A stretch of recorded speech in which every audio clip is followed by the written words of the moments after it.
More than 800 people with one mission, promoting a healthy environment. We are the West Virginia Department of Environmental Protection. Growing up, it was always nice to get out of the classroom for a field trip, especially this time of year when the weather is still nice. And one West Virginia school is taking advantage of its location just up the road from a state park to set up a permanent outdoor classroom. The DEP's Mike Huff has more. All right, you gotta listen carefully.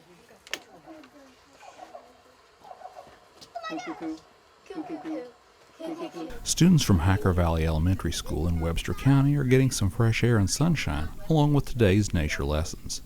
It might look like a field trip, but this is actually part of their regular classes at nearby Holly River State Park. We saw our beautiful resource here at the park, and we knew that Holly River was a great place to bring our kids. We knew the park was underutilized by our local kids, and so we took the idea of bringing an outdoor classroom to the park.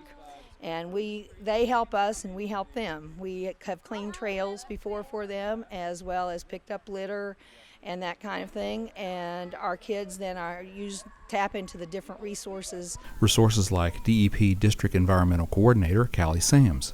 We have a lot of natural resource professionals here, and we have people from DNR as well as DEP, and they're doing different stations with the kids. So we have a stream ecology station, we have a forestry station, we have a wildlife station, and we also had a park historian here this morning. So Dr. Stanley Anderson was here talking about the park's history. And so they're getting to go to each one of these stations and learn about the ecology here at the park and the wildlife here at the park.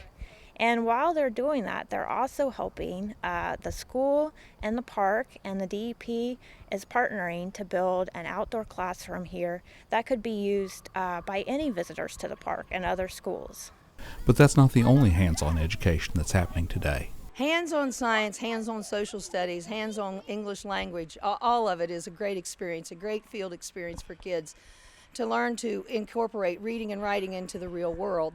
We'll be taking notes with our journals and things like that, but we also will be doing some things, learning some content areas such as deciduous trees as opposed to evergreen trees. We'll be learning about snakes.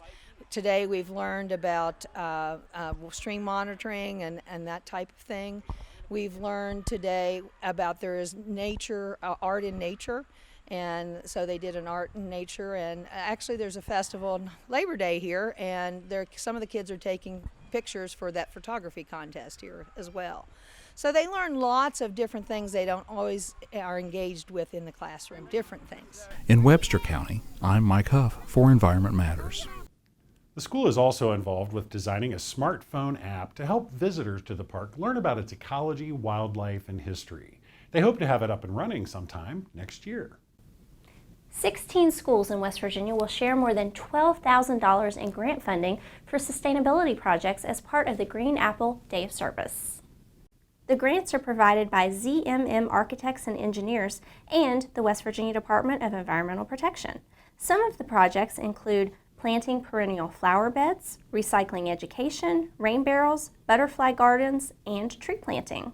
Green Apple Day of Service is an opportunity for students, teachers, parents, and community members to volunteer with local schools in an effort to create learning environments that are safer, healthier, and more efficient.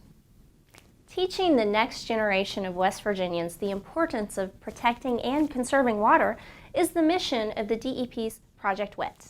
Team members organize water festivals which attract students from all over the state, like the one held recently on the campus of Marshall University.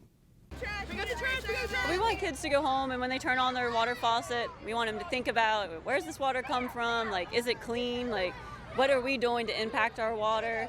When they're bathing their dog, we want them to think about it. When they're swimming, fishing, all that stuff. So we're just really pounding into their heads water. What do we use water for? What is it? So when they go home, they can have practical uses for it. Learning by doing. Kids from Cabell and McDowell counties had their hands full, learning everything from the water cycle to how aquatic insects are affected by pollution. The Project WET Water Festival made for a full day of hands-on learning, something teachers say can be very effective.